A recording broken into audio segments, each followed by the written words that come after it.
you're not next, but are you on?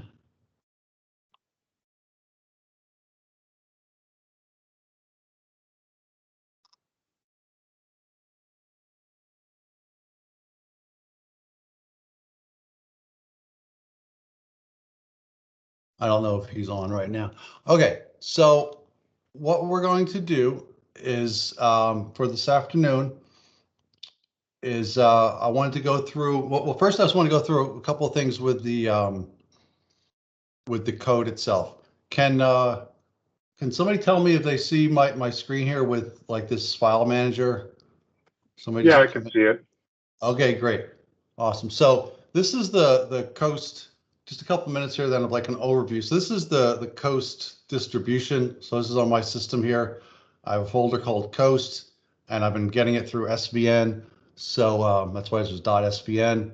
Then there's a bunch of folders and some files here in the root directory. The folders, this is really set up a lot like the ROM's structure is basically what we started with. And so it has a lot of familiarity with that. So we have a compilers file folder, excuse me, and here's a lot of different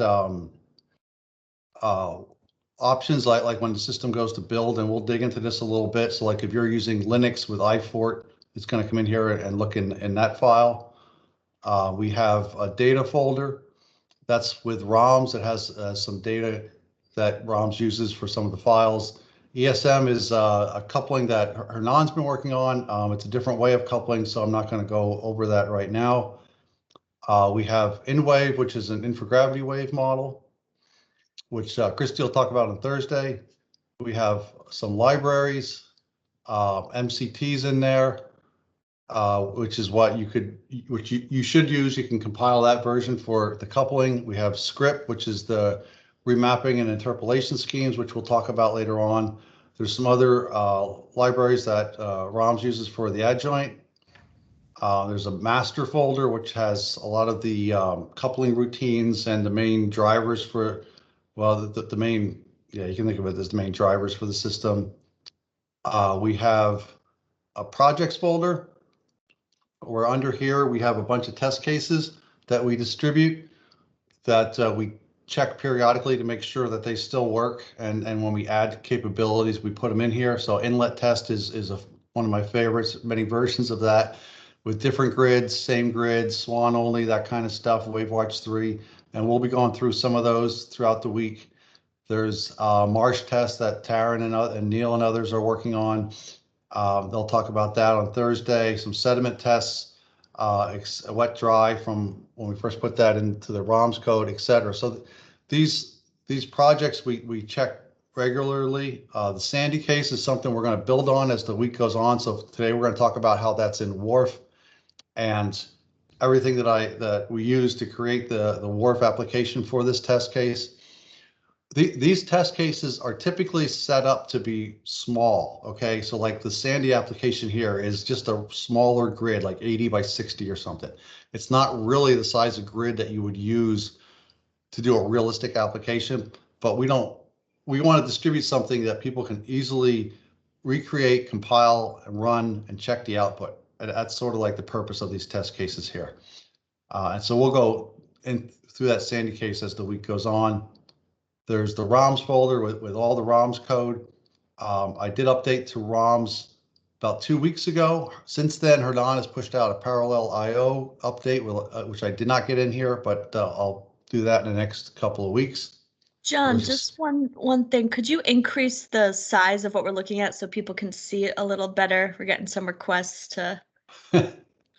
Yeah, I'm not quite sure how to do that. So I'll just talk it out. I'm almost done anyway, but let me make this into a PowerPoint for later on. I just wanted to kind of give everybody a minute to log back in, so I'll just kind of chit chat about this.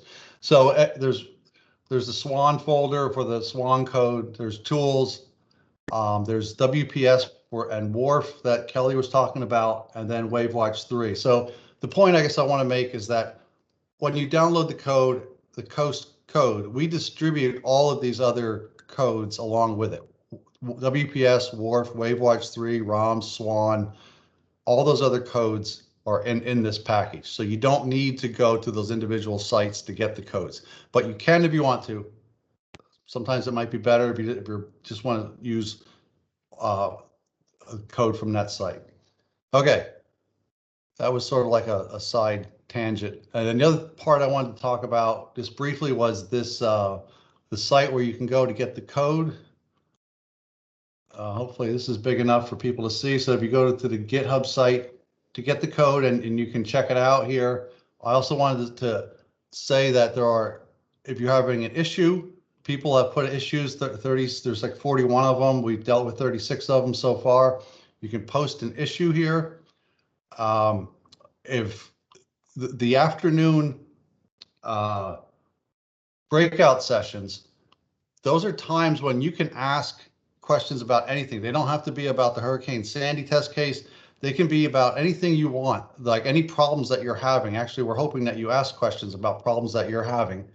And if the convener in the room or people in the room can't help you out, you can post that issue you're having here on this site, and then other people can look at it. I can look at it later, or whoever, and we can help you out. So make sure you are aware that you can post issues on this site, and most of these I've been helping people out with, and they're moving forward. There's also this wiki. We have a list of publications here, so you can go through here and look at all the papers that people have been putting out. A lot of these I just kind of get table of contents alerts from different journals, and I list them on here. Some of them I'm on, but most of them I'm not on, which is good, and I just add them here. So anyway, there's resources on this site for you to use. Okay. And then I wanted to go back to okay.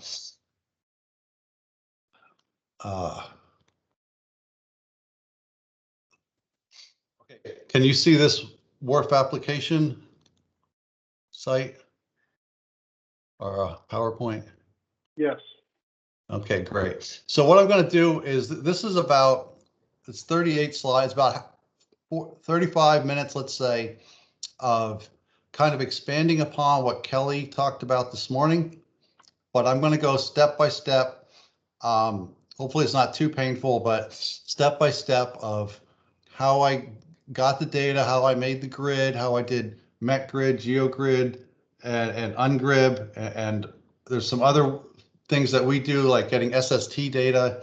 I wanted to explain that a little bit, and I'm going to go through step by step on how we did all this for the Hurricane Sandy test case, so that it's documented and people, you know, you have to go through these steps. And so maybe when you see it a couple of times, I know the first time it was all presented to me, it was a lot, and it takes you a while to go through. So I wanted to do that. So this is going to be how we set up this Hurricane Sandy test case. This is with a main domain 01, and then we have a static nest. There's also an application with a moving nest, but this one we're going to talk about right now is just with a static nest and how we set this up for the Sandy test case. And this is, you should have gotten this handout in an email. Okay, so this whole, everything I'm going to talk about right now is also in this user manual, this table of in section 8, setting up a WRF application. And there's only one, there's something I didn't update in the manual, and that's to get the SST data, because that there's some new ways of doing that. But when I get to that, I'll make sure I mention that. But again, this manual, it has a lot of stuff in it. We try to keep it up to date as we can, but there's a plethora of information. If you have an application that you want to do, you could look at in that projects folder to see if there's something similar to what you want to do. And you can use that as a place to start. And so this Sandy case is what we're going to do, because it has most of the modeling capabilities in it. Okay, so like I said, I'm going to go through these main steps here. First of all, how you would build WRF, and then build WPS, the pre-processing system. And then, as Kelly talked about, there's 3 main components in WPS. There's GeoGrid, UNGRIB, and MetGrid. and then you run real.exe to get the initial conditions and the boundary files. Then you can run wharf to run the model. The way that I have everything set is that I always have a COAWST executable that comes out, and so you can run that instead of pointing to. So like when you compile the code with wharf and ROMs, I don't make a wharf.exe and a ROMs.exe. Okay, I just make a COAWST.exe, and actually this should be a COAWST-M for MPI. But I've decided to do that. A newer way of doing the coupling, there are the models compile it separately, but that's not the way that I have this set up. So you'll always compile it and get a COAWST-M or COAWST.exe, and then visualize the output. That's the important step. Okay, so going to the basics now, and again, I don't know the level of everybody on this call, so I'm going to start out like this is, you know, the basic stuff and step through. Some of the advanced users might pick up some things that they're not aware of, that they forgot, but this is definitely to help cover everybody. When we do this live, so, we sometimes walk around and look at what people are doing, and people can try to step with us and do these things. It's kind of impossible for me to do that this way, so I'm going to go through and just go through the steps of how we set everything up. So this is the first thing you got to do when you make a new application is you have to come up with a name for it. And I would recommend you pick a name that's kind of short. You know, don't make it 75 characters long or something like that. Just something short and simple and to the point. And so this is Hurricane Sandy, so we called it Sandy. And the first thing you want to do is make a file with a .h extension. And so we called this file sandy.h. And so today we're just going to do wharf. And so for the COAWST system, what you need to do is you need to say in this file for now, just because we're starting out very simple, is just to say defined wharf model. And that way, when we go to compile, the COAWST system knows, okay, we're going to use wharf. When we use ROMs, we would say define ROMs model, SWAN, define SWAN model, et cetera, et cetera. But for today, we're just starting out very simple, very basic, and we'll build upon this as the week goes on. But you would say define wharf model, and you put this in a folder, and you can organize stuff however you want. Everybody does something different. I'm not going to tell you how to organize your world, but the way I do it is I have a projects folder and Sandy, and then I put everything in there. Some people have folders for all their grids, all their initial conditions, whatever. But to keep things simple, and for these simple test cases, I have a project Sandy folder, and I'm going to just chuck everything in there, and then it's all together. So we're going to just define this file and save it. And this file is already distributed with the code. Okay, so then to build the system, we use this coast.bash. It's in the root directory, and it's a bash file. Okay, so it's in coast.bash. And there's some flags you set in here, and I use this as the main control file to always build the system, whether you're building it with ROMs or wharf or WaveWatch 3 or SWAN or any combination thereof. You always go into here, you set information in this file, and then we're going to run this file /coast.bash, and it builds a COAWST-M. Okay, so there's some key parts in here that you need to set if you scroll down through the coast.bash file. First one is your application name, and we decided to come up with the name Sandy, and we're going to put it in all caps. That's important. Actually, I think in the make file it drops it down. So, but I always use all caps. And then the sandy.h was lowercase. So I think that's the important part, is that the sandy.h has to be lowercase. So the COAWST application is Sandy. That just gets copied to be the same name as the ROMs application. And then you want to select a couple folders here. And again, you can do things however you want. But one way that I do it is I have a place where I have the code.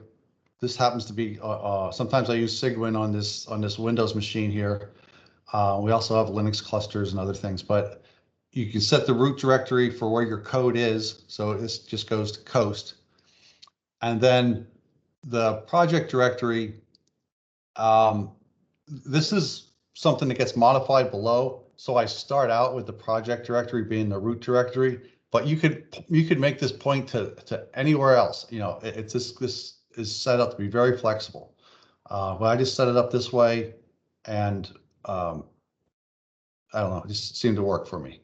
And then this is this ROM source directory, so just don't change that. Just leave it where it is. So the things that you really want to change are the name, come up with a new name, and then where the code is and this project directory. And then I changed the font on you here if I use a different system, sorry, but this is still COAWST.bash.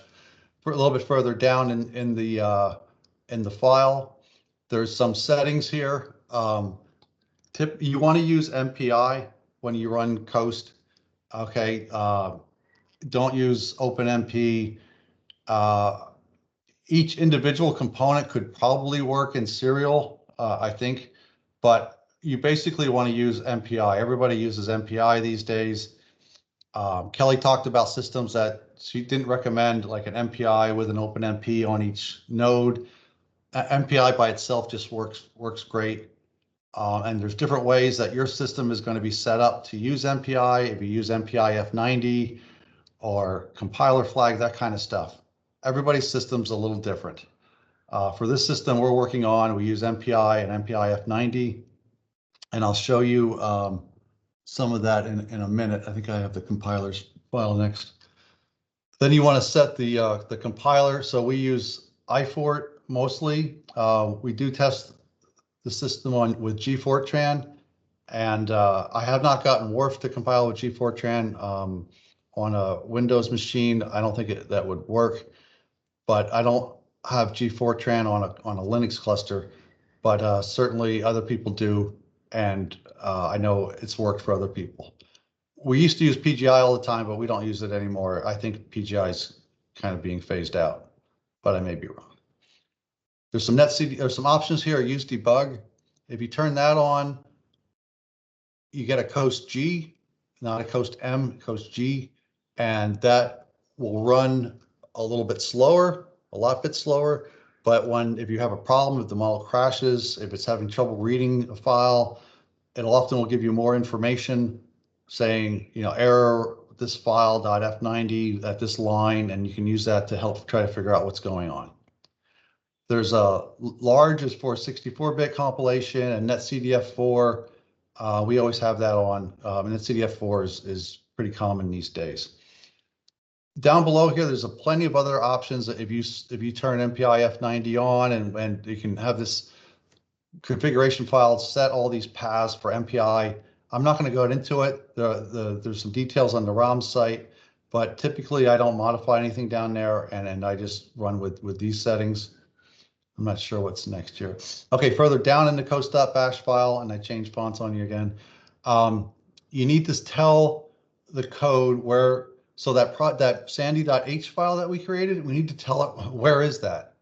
And so above I had set my project there is the source directory. So this is basically saying the source directory /project /sandy.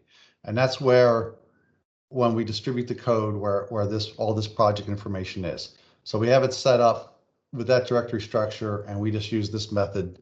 But again, this is a very flexible system. You can adjust it however you want. And then there are often some analytical files that come along with ROMs, which we'll talk about as the week goes on, and you want to tell the system where to look for those. Binder is where do you want the executable? I usually work in, you know, the work models COAWST directory, and then I get the build file directory right in there, and I get the executable right in there, and everything's right at the main level. But again, you can do these things however you want. And here's the build directory. So when it makes the code, it puts everything right there. Okay. All right. So then if we want to build WRF, which is what we're doing today, we're just building WRF. What you do is you go to the command prompt after you set those settings that we have, because we told it we're doing the project as Sandy. We told it where the .h file was. When it reads that .h file, it's just going to see defined WRF model. So we build the code running this COAWST.bash file. So you just say /COAWST.bash. The J4 will say use 4 processors to help build. It'll help build it a little faster. Kelly was talking somewhere, 10 minutes to a half hour for WRF to build. That's been my experience too. Sometimes you can get it to build a little faster while using more processors. You don't have to use the J4, depends on your system, but I typically use more than one. And then when you hit enter, it does a couple of things. Some information will scroll up. It's looking for netcdf. It looks for netcdf in your environment. So just the variable netcdf, I talked about that quickly this morning. You need to export netcdf equals some location because it's going to look for that. And then it comes up with all these options. Pick something that uses DMPAR. So this is distributed memory parallel. Okay, do not use SMPAR. SMPAR is shared memory. That's like OpenMP. DMPAR is distributed memory, which is MPI. We want to use DMPAR. So for my system, I picked 15, which is an Intel iFort with ICC, and I hit enter, and then it came up and said what kind of nesting, and I just hit 1 for basic. So 1 there, and I hit enter again. And then it takes a while. It takes a while to build. I don't remember exactly how long. Oh, here, build, look at that. Build started 1907 and build completed 1946. So it took 39 minutes for this to build. And it says successfully built, and it tells you the files. Like Kelly said, you should see these executables come out. And it says finish compiling WRF. That's always a good thing. And if you do an ls-ltr, like Kelly said, the WRF.exe will be in WRF main is one of the locations. But what I do is I point COAWST-M to that WRF.exe. So when you build COAWST, always look for a COAWST-M. If you get this, then you know it built correctly. All right, so that's just one of the differences that I have between when I pulled everything together for the coupled system as compared to the models independently. I always build just one executable. No matter how many other models you've selected, it always comes out with one executable, a COAWST-M. Always look for that, and then you'll know it built correctly. It just was easier to do it that way. Okay, so then after you build WRF, you let that go because we're going to come back to it in a little bit. But now we want to go to WPS, the WRF preprocessing system, and we want to build that and then use that preprocessing system to create the init files and the boundary condition files for WRF. So we go into here and we type /configure and hit enter, and a whole bunch of options come up again. There's some options with GRIB2. I wrote myself some notes. GRIB2 edition compresses requires 3 libraries, the zlib, PNG, and Jasper. All this information is in the WRF training. Our system has all this. You can also select no GRIB2 option. I think we have all these capabilities, so I selected 17. I wrote here. Okay, and the other thing is, like Kelly said, for WPS, you should select serial unless you're doing some majorly humongous set of grids, which I don't think most people do. You can run the pre-processing system. This is just to create the initial files and that kind of stuff. You can run that in serial mode. So we selected 17 and hit enter, and it compiled, came down through, and then when it was done, I do ls-ltr to see what's in the folder, and you can see it created the GeoGrid, the ungrib, and the metgrid, which are the 3 main utilities in WPS. And so then that's a good sign. Then you know that it worked, and you can move on to the next stage. If you had any errors here or any problem like that, you should try to resolve those before you move on, because you will need these 3 utilities. Okay, so then we're going to go through these three utilities: GeoGrid, MetGrid, and UnGrid. And well, GeoGrid, UnGrid, and MetGrid. And I'm going to go through and kind of reiterate some of the things that Kelly talked about. But again, this is step by step. It's in the manual. This is what we did to create the Sandy test case.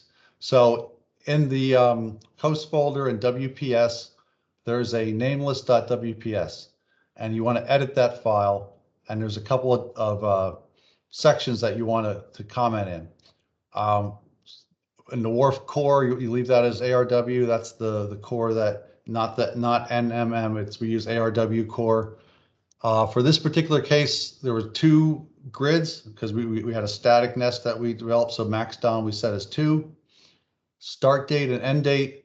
This Hurricane Sandy made landfall October 29th at midnight, I think it was. And so we're just running for a couple of days. And again, this is just a simple test case so that people can get the idea of how to set things up and run it. When we did this, and realistically, we ran it for like a week and a half, you know, to get it to spin up and all that. But we're just running it some very simple application here. Then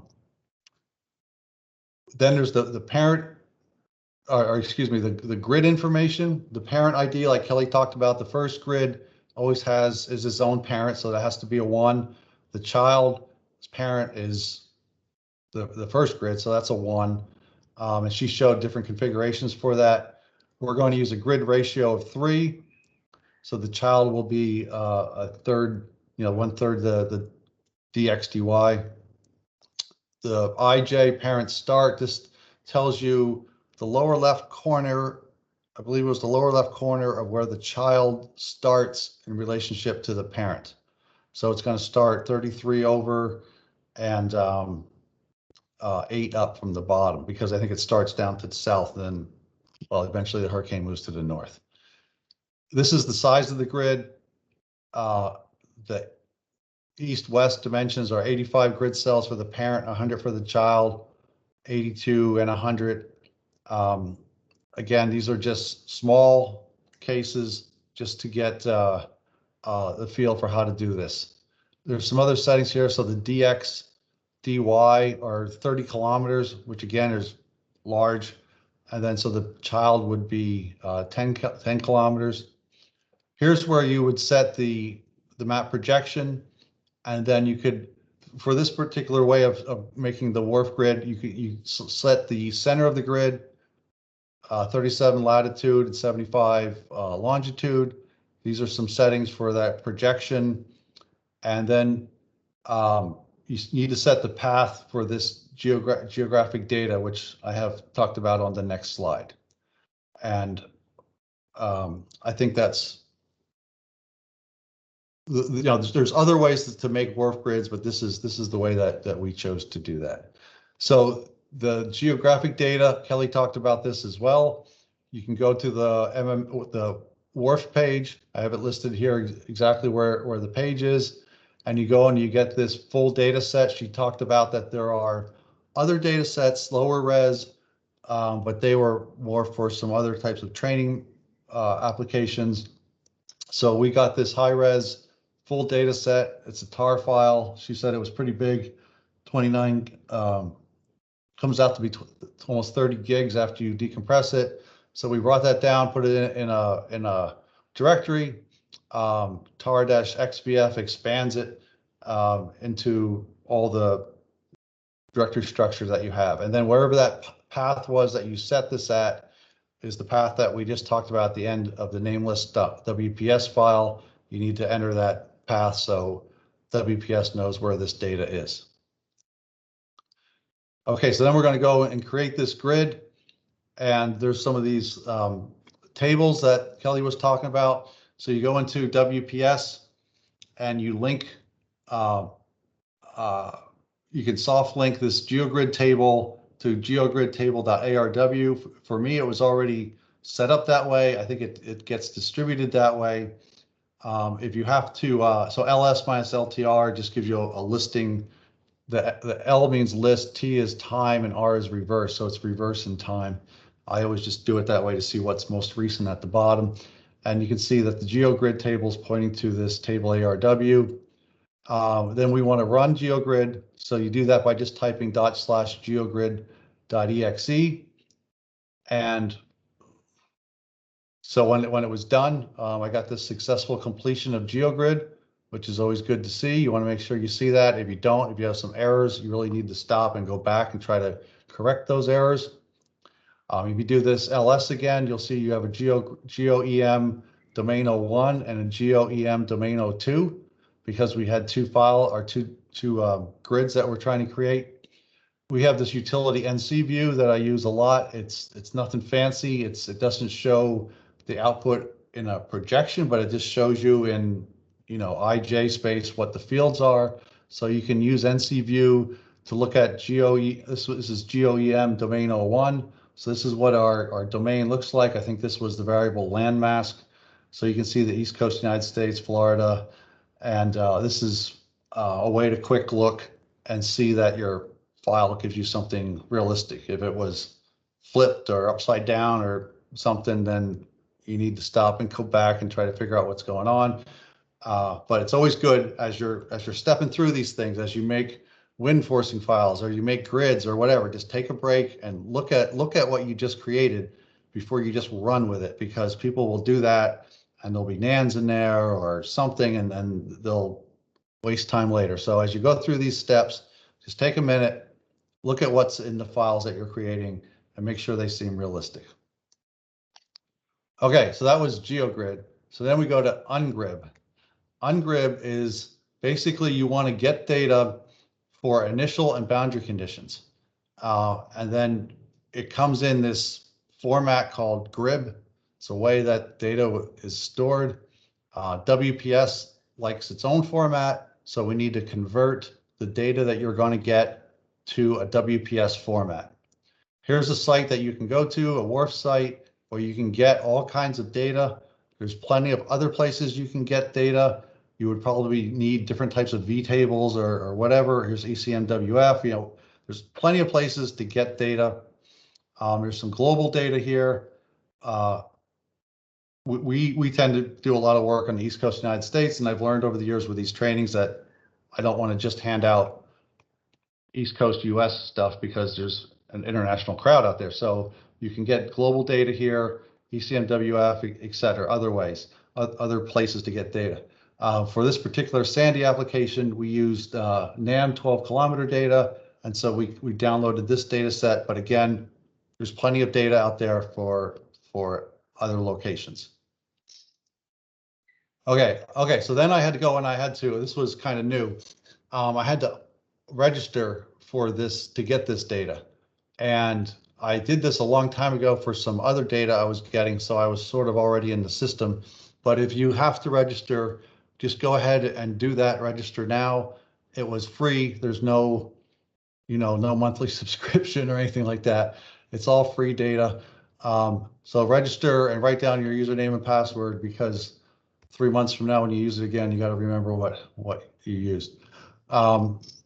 And then I selected what data to get. I had to go and select it for some reason. I couldn't just grab that file. So here's a list of all the information that I selected. I did select all or something like that, and it gave me a problem. So I had to go back and just hand select, and I selected almost everything, and then it worked. So it was kind of a little clunky, but I got it to work, and I got to download the data, and I wanted to show a list of everything I selected in order for it to work. And like I said, it was almost everything on the site. I don't know why that particular data set just had a little problems. Okay, so then I got all that data and I put it in a folder, just to try to keep everything organized. So WPS data, NAM, I put it in that folder, put it all there. And then you CD to WPS, and you have to use these, okay, you have to link the NAM files to common names that WPS will recognize. So they have this utility linkgrib.cshell.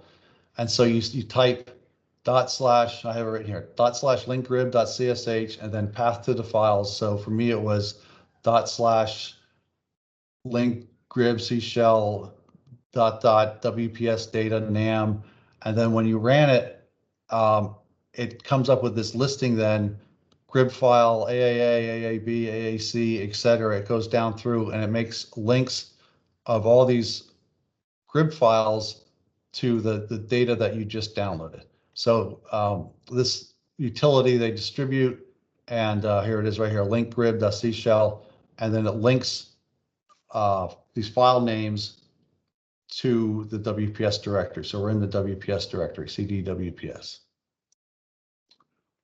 Then, okay, so then we have to use these V tables again, the variable tables, and we do a soft link to this of this V table because we use NAM data. So I'm in the WPS directory still. You do ln-sf, that's a soft link, ungrib V tables, NAM to V table, and so then it says the variable table here is just pointing to that .nam because that's where we got the data. And then we want to run ungrib. And okay, so then you run ungrib and you can pass it out to ungrib.out so that you can edit the out file and see if there was any problems. I see how I have this. So then it created these file colon 2012, and I'm just going to go back a second, way back here. So ungrib, I put prefix file, which is not the best name. I should have named it like NAM or something like that. And Kelly even used GFS or something when she talked about it this morning. But I got that word file. I forgot to change it. It's not a big deal. I'm going to scroll forward to where we were. And so that's why I have file. And then it has all these, well, the dates, 2012, October 28th up to October 30th at noon. And so it's created these WPS format files that WPS can read. Okay, now here's another step that Kelly didn't talk about, and this is optional, but I know a lot of people that have used this and it changed recently.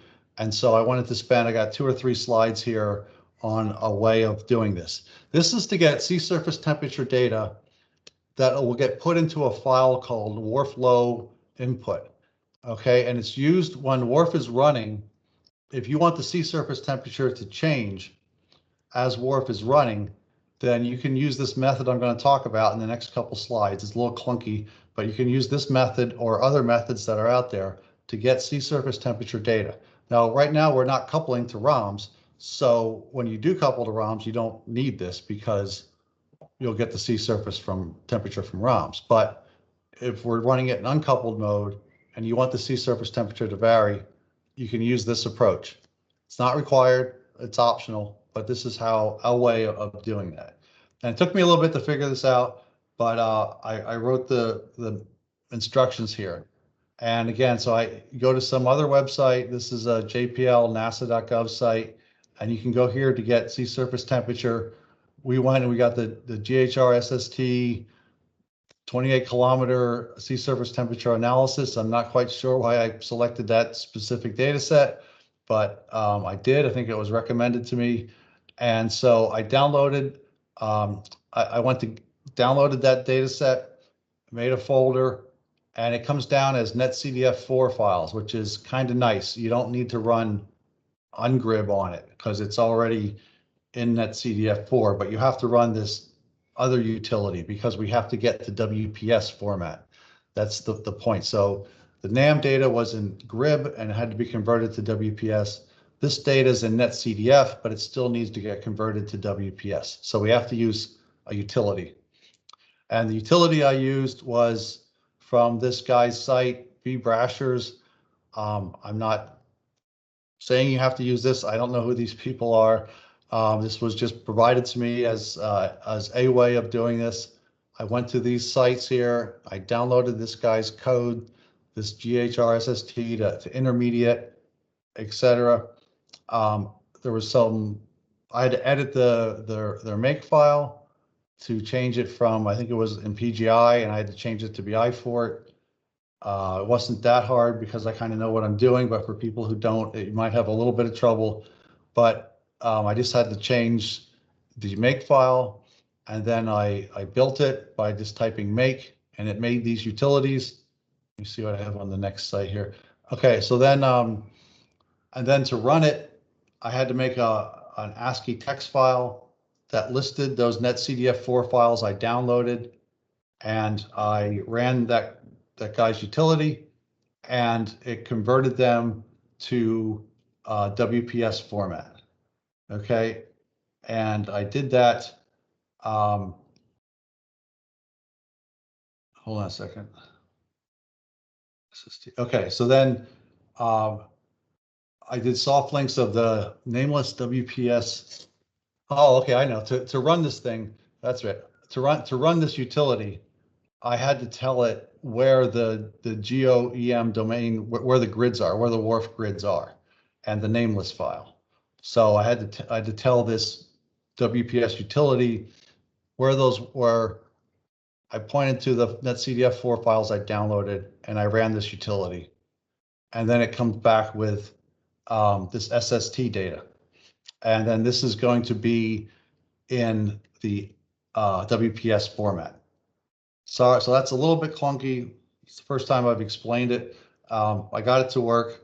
If you are having troubles with it, this guy has a GitHub site. I did see that other people had posted issues and he helped them out. So I encourage you to use it and ask questions on that site. I can try to help you out too, but I haven't used it that often. But anyway, it was utility and it worked. Okay, so then all I did then was I just linked those SST files because I didn't have them in this directory, this WPS directory. I was working in the other directory, but you could work in this directory. So I linked those SST files here. I have the file, which is actually the NAM data here. And so then everything's ready for us to run ungrid. Oh, everything's been converted to WPS format, excuse me. Okay, now the third utility is metgrid. And what this is going to do is this is going to create your initial conditions files and your boundary files and your WRF flow SST files and whatnot. So you if you do an ls minus LTR in metgrid, you see it's already pointing to this metgrid table. That should already exist. You shouldn't have to do anything.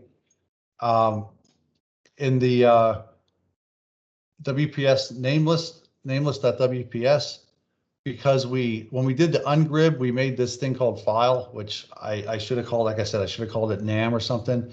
So then in metgrid, you want to have that same name, but then we also have the SST, okay? So you want to put a comma SST. So that way metgrid knows to get the NAM data and the SST data. And then you, then you run metgrid. And as it's running, you just type it ./metgrid.exe.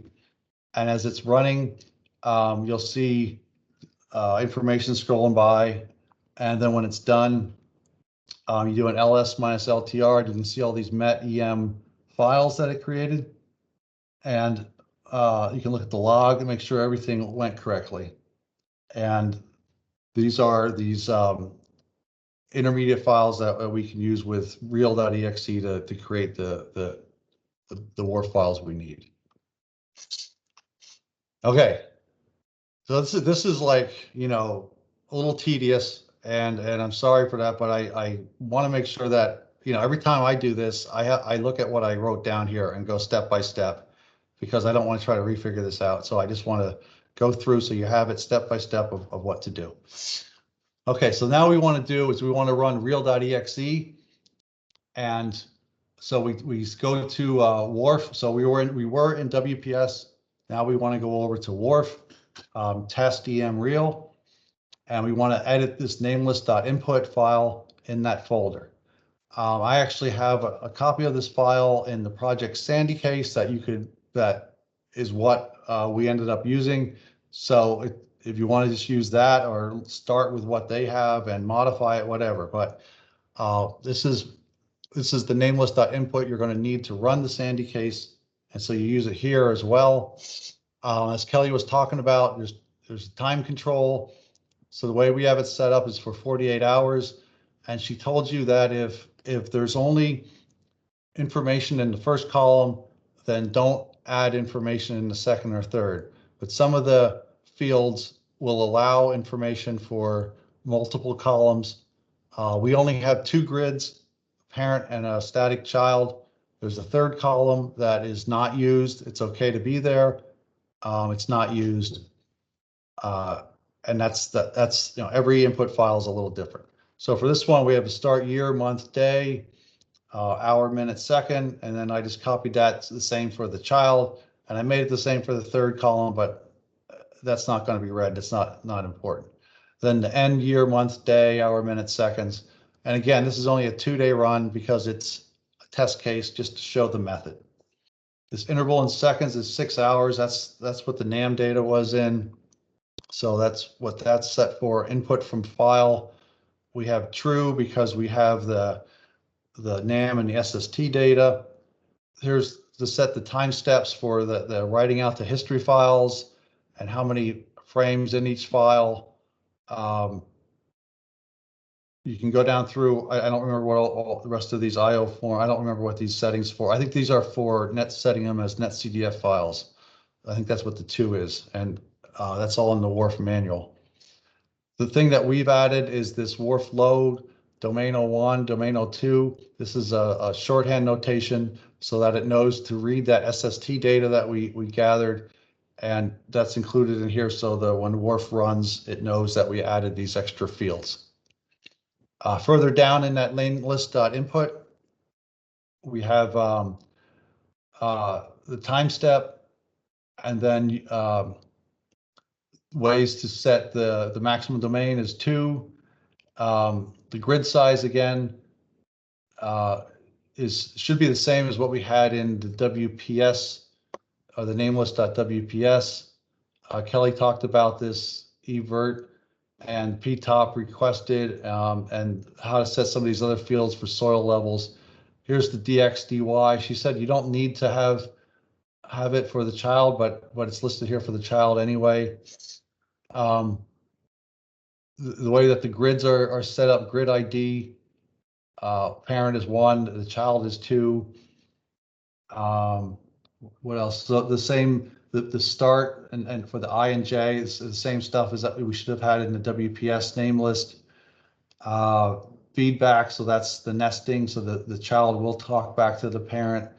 I require these fields nproc x and nproc y.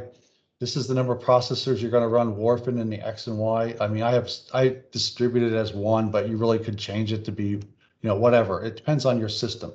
And you also want to look at the size of your grid. So if your grid is 80 by 100, don't tile it 80 in the X direction or something like that. That just wouldn't make sense. That would be one grid cell per core. I think there is a limit. I don't know exactly what it is for WRF, but if it's 80 in the XY, I mean, 4 or something in the X would, that would be 20 cells for each. And again, these grids that I created are small just so that we can run them within, 20 minutes or something, run the test case. You might have this be 800 by 1,000 in your application. Then you want to throw a lot of processors at it. But you can't throw more processors than the grid spacing. I mean, and you certainly want to have, I would say at least at a minimum 5 cells or 8 cells on each node. Don't try to throw too many, because if you throw too many, it actually is going to slow down because the code will spend too much time exchanging information between each processor than it is actually doing the computation. So there is a curve for that. And you'll just have to see how your system behaves. You do different tests on that. There's the physics options. Kelly went through all that. There were some setups that you could copy, the COAWST or the tropical. We have some physics selected here. I'm not going to go through the details of that. Kelly talked about some of that, and it's in the WRF manual. We set SST update to equal 1 because we spent all that time to get the sea surface temperature data. Continuing on down through the nameless.input. I'm not sure I want to spend too much time on most of this.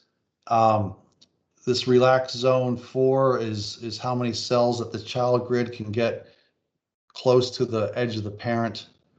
We have nested as false for the parent and true for the child. And some of these other settings are just basic settings that we run with. Okay, so now we want to run real.exe with that nameless.input. And so we cd to wharf test emreal, and we already compiled wharf. We already know emreal is, or real is going to be in there. So then we need to soft link all those WPS met em files that we created to this directory to test emreal. And then you run the real program, /real or real.exe, depends on how your system builds it. And when it's done, you should get all these files. You should get a wharf input domain 01, a wharf input domain 02. And those are the initial condition files for domain 01 and 2. You should get a wharf boundary for domain 01 only. You don't need a wharf boundary for domain 02 because that's the child and that's going to get the information from the parent. So you only need wharf BDY domain 01. And I should really write this out, but you should get a wharf low domain 01 and a wharf low domain 02. And those are going to be the SST data that we read in and created those other files. And so again, you can NC view these files. And what you can see is that the wharf input domain 01 has, you can see this is V10. So this is 10 meter V velocity for initial conditions. This is the SST wharf low domain 01. So this is the SST for that parent grid that we read in from that site. Okay, and then what we can do is we can run, I just want to see how many more slides I have here. Okay, so then we can run wharf. Okay, so now we're ready to run wharf. So you should get a COAWST M. We showed that earlier when we compiled the system, and it points to wharf.exe. When you compile wharf with another model, you might not get a wharf.exe, and that's fine because I don't need it. But you should always get a COAWST M. So always look for the COAWST M, and always point to that when you run it in your system. Okay, that's the important executable to look for. Okay, so then what I do is, so this would just be the COAWST folder where everything is, projects, ROMs. What I do is I copy everything to this folder, the wharf boundary, the wharf flow files, the nameless.input. I copy them all to this file here, or this directory, and so that wharf knows, because that's where nameless.input is, and that way it knows where to get everything. So the boundary, the inputs, the wharf lows, copy them all to this root directory, which is where COAWST M is. Right here, COAWST M is in the same directory.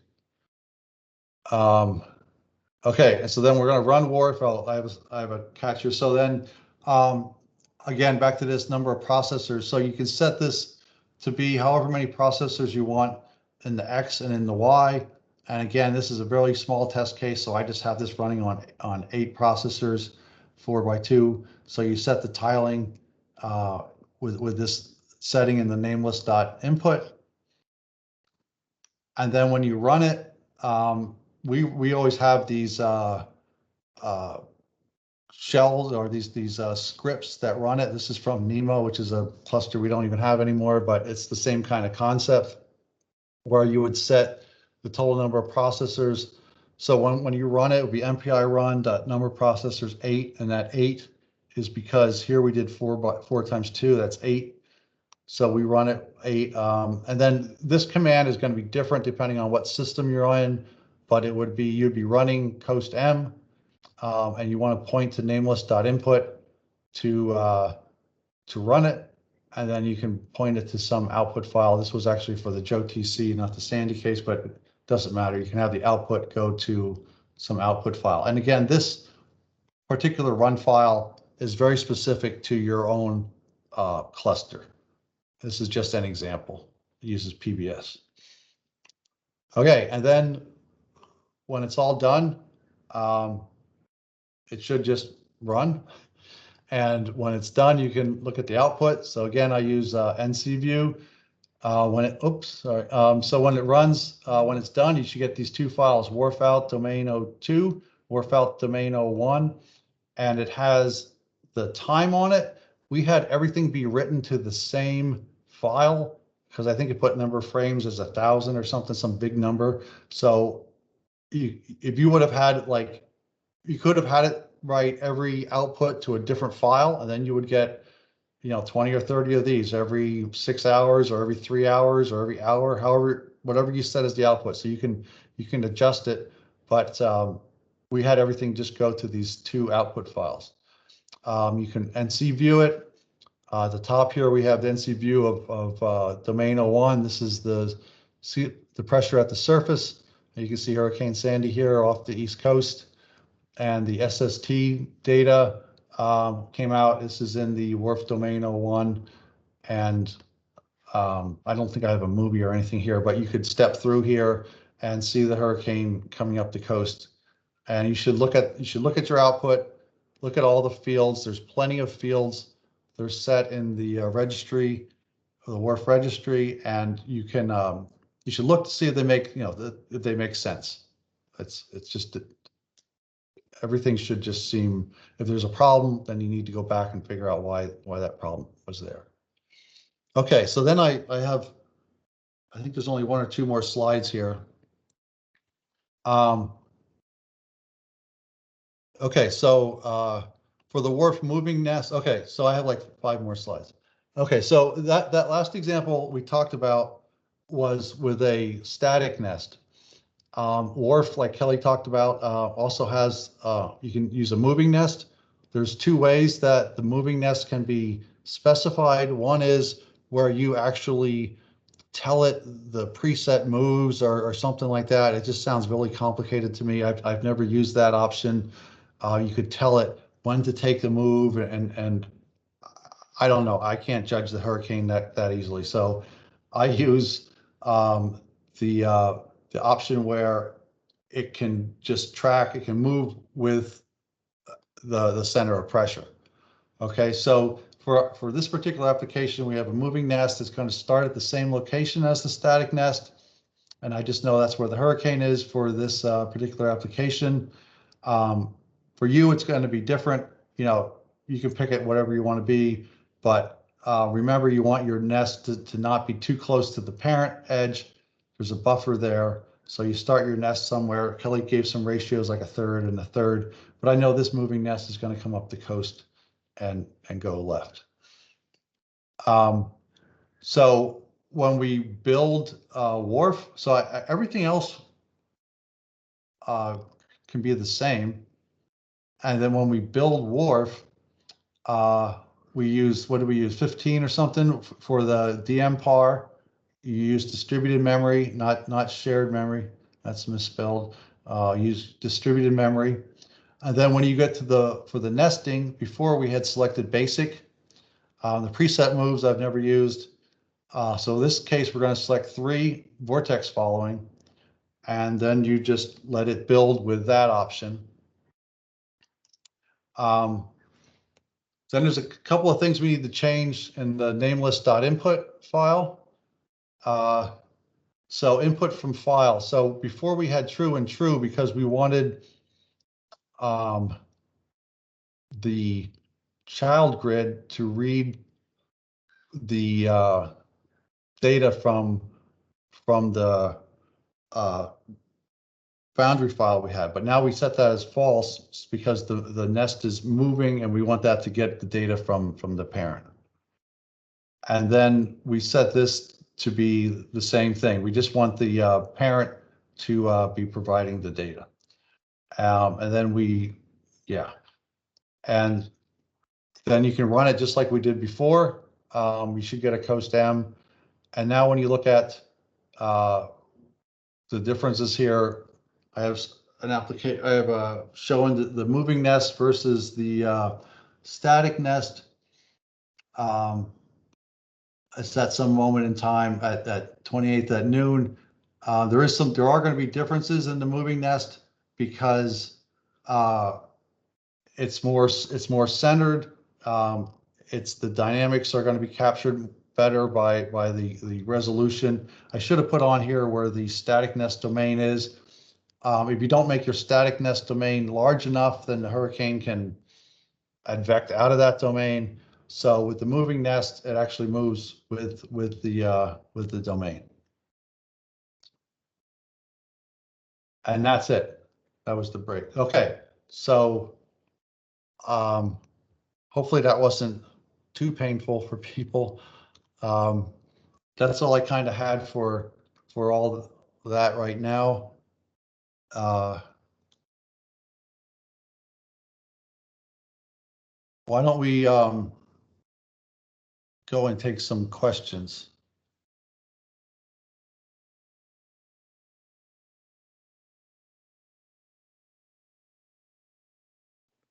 We've got one question in the chat that says, does WRF time interpolates the daily SST data snapshots at every WRF time step, or persist the data for full WRF day? I believe that WRF should interpolate the data to each time step. That would be a Kelly question, but I don't see why it wouldn't. I think it should interpolate in time.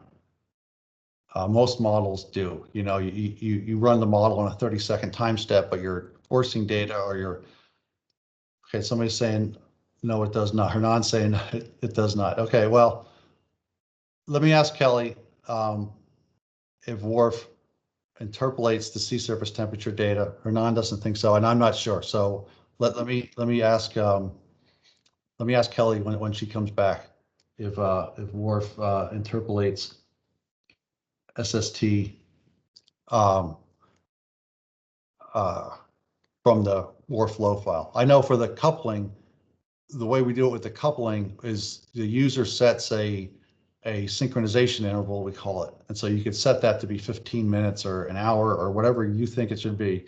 And then at that interval, WRF and ROMs exchange fields. So I don't know. Hernan, are you trying to talk? Sarah, do we need to give participants the ability to speak? They should just have to unmute themselves. I'll check on my end if I can unmute him.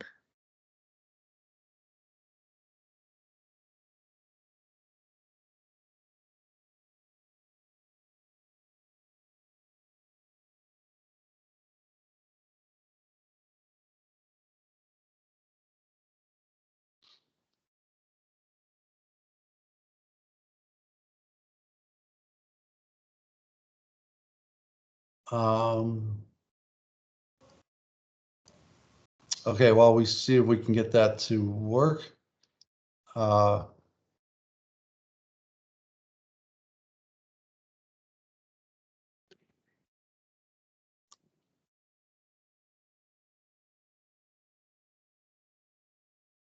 Okay, Sarah's going to try to see if she can unmute Hernan, and I don't know why. I don't think I can unmute someone on my end, but it does say that he is muted. I know that you're saying in the chat that you have unmute yourself, so I'm not sure why it would still show you being muted. But that's where we're at right now. Okay, all right. We will, let me see if I can just,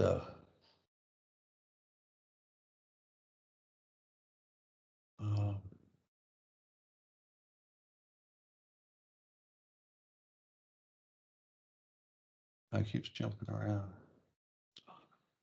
Yeah, I don't know. I don't know, Hernan. All right, Well, let me go back while we're trying to figure that out. Let me go back to the conversation. There were some other, okay, see, Hernan's also asking about partial dry wet cells. I don't know that WARF does wetting and drying. I don't think they do. Like, obviously we do in ROMs, and the way that we send those fields to WARF, it would know about if the fields are wetting and drying. But I don't know that WARF itself has wetting and drying. That's again another question for Kelly. Okay,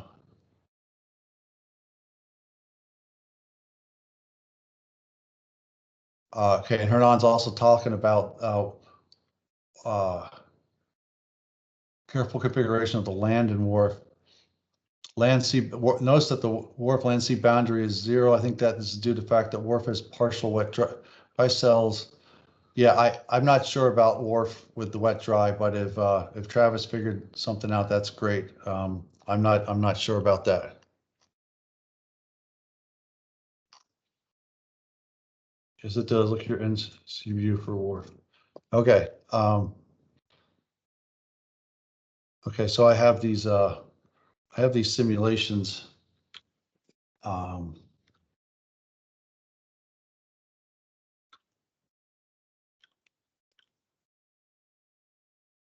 let me just try to bring up an output here a second. So WARF out domain.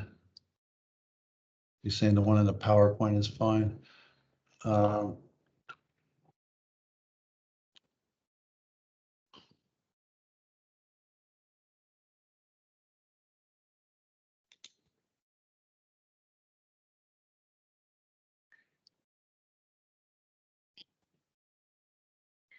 Okay, I'm going to bring up this. Okay,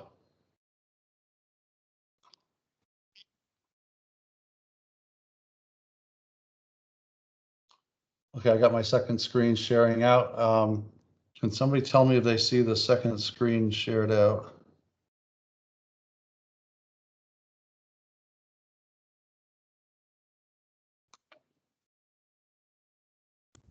So, yeah, sometimes you got to reset these the options or the ranges. So here's the sea surface temperature.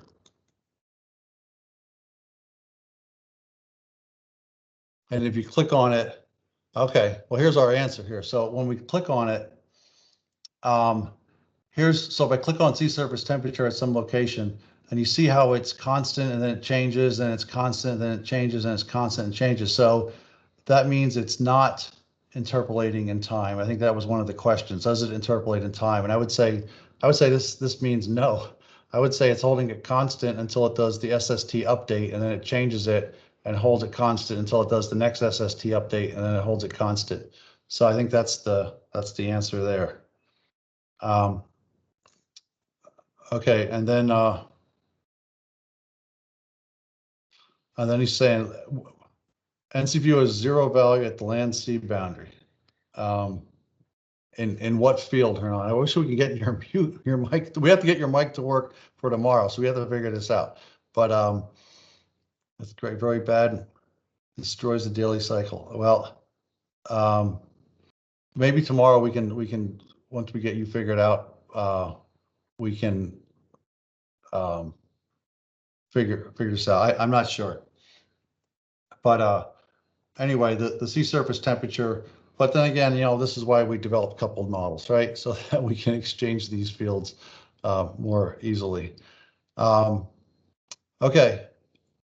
What time do we got? 1:40. Does anybody else have any questions? I know Hernan's trying to get me to view something here, and I can't quite figure out what he's asking me to show. Okay, if not, why don't we take like a 10-minute break or something, and we're gonna try and see if we can get Hernan's mic to work, and come back at 50. So for me, it would be 1:50. It's gonna be a little bit earlier than what's on the agenda, But here's what I'm thinking about for these breakout rooms. So when we come back, um, what I really wanted to do is break out everybody into smaller groups.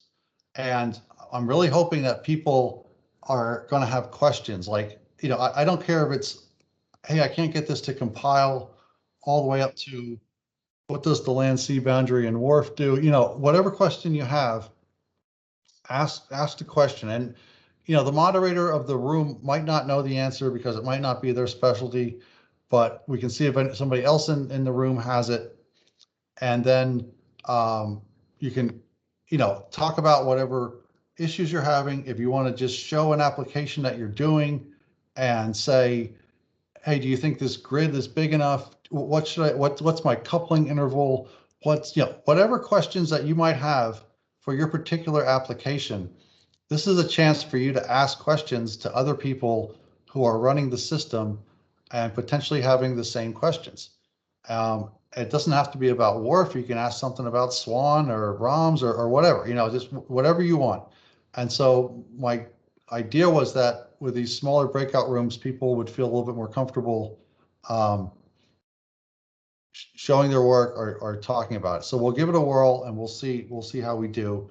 And if it doesn't work, then we can adjust as the week goes on. And if it does work, then that's good.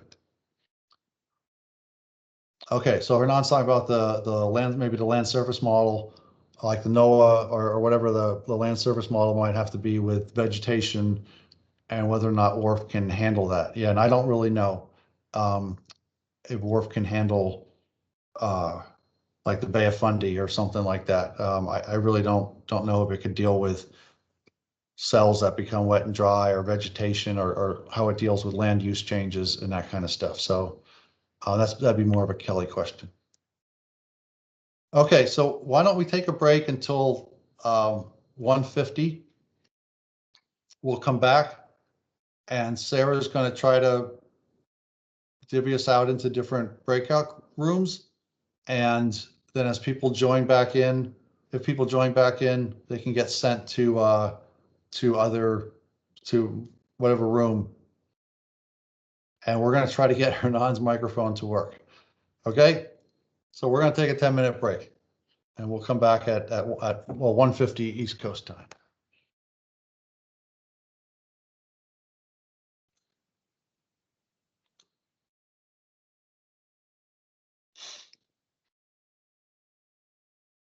Sarah, can you come on a second? Yeah. Hey, how are you Hey, doing? I'm Thanks for good. your help. Okay, what do you think is the issue with Hernan not being able to speak? You think it's his microphone? I'm trying to troubleshoot it. I'm writing a message in the chat now. I think maybe if he clicks on Oh, the little ellipses in the toolbar and goes to device settings, maybe make maybe sure it's picking up what he's actually using to speak into. It could just not be on the right settings. John, this is Ali and I can unmute myself. That's Oh. good to know. Thank you. Hey, so Hernan just called me, so I'm gonna have double feedback here, so I'm gonna mute myself. Okay.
You show the device settings.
Okay, so I was having a little bit of a conversation with Hernan and about the wharf boundaries. I'm not sure that I'm seeing that in all the fields that he was seeing it in, but it's a question for Kelly. We're trying to, I don't know if Kelly's back on by any chance? No. Okay. Sarah, Hernan's going to try to reboot and see if we can get his mic to work because we need him functional for tomorrow. Okay, great. Hopefully that works. Okay, are you ready to try this breakout? Do you know who you want to? Yep, we've got 5 rooms. We've got one of the leads in each room. So we're ready to go whenever. Well, why don't you go ahead now? And if people log back in, because like I said on the agenda, I'm a little bit early on the agenda, but that's fine.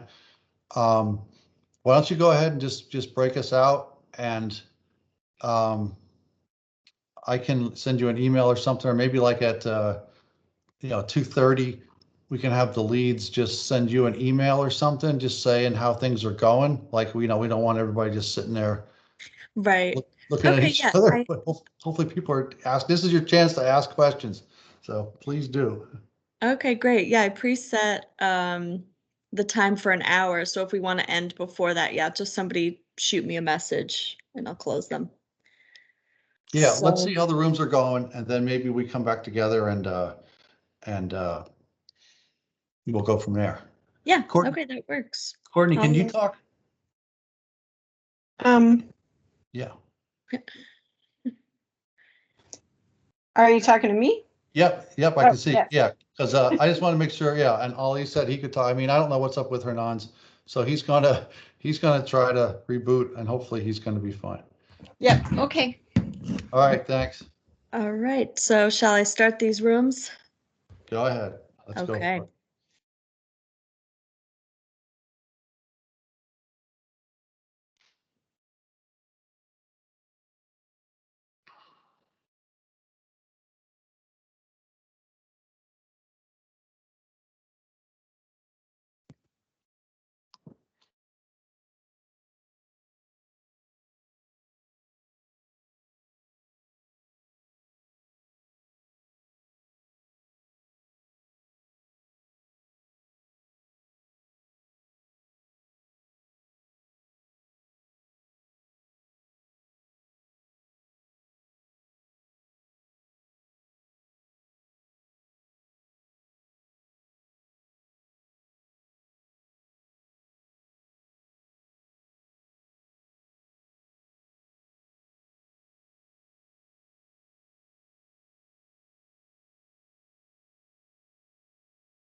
Hello?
So now everybody's mute.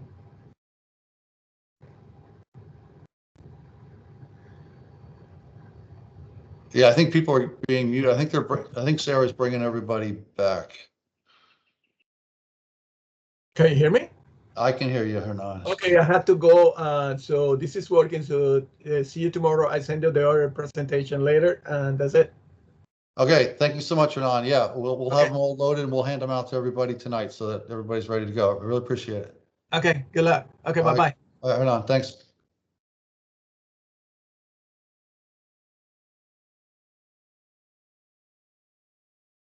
Okay, Sarah, if you can hear me, can you tell me if everybody's back or what do you think? Everyone is back. Some people dropped off during their discussion, but everyone's out of their breakout rooms now. Okay. Okay, good. Well, I'm going to talk to the other breakout leaders and see how things went. I hope it went well for everybody. I mean, it's an opportunity for you to ask some questions. If you want to show up with a couple-minute presentation and just say, hey, here's my grids. What do they look like? You know, just, you know, it's an opportunity for you to ask questions. And so we'll see how this goes as the week goes on, and we can modify it if you have some suggestions. Does anybody have any last minute comments that they want to say? It's like just a couple minutes before we're going to wrap it up. Did anybody have anything that they want to suggest or say, or how the day went? Show conversation. Okay. John, you did great. I didn't do anything. Thanks, Alfredo. All right, anybody else have words of wisdom?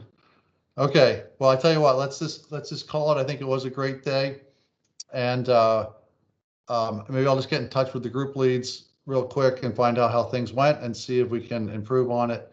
But for everybody else, let's call today a wrap, and we'll start up again tomorrow morning at the same time.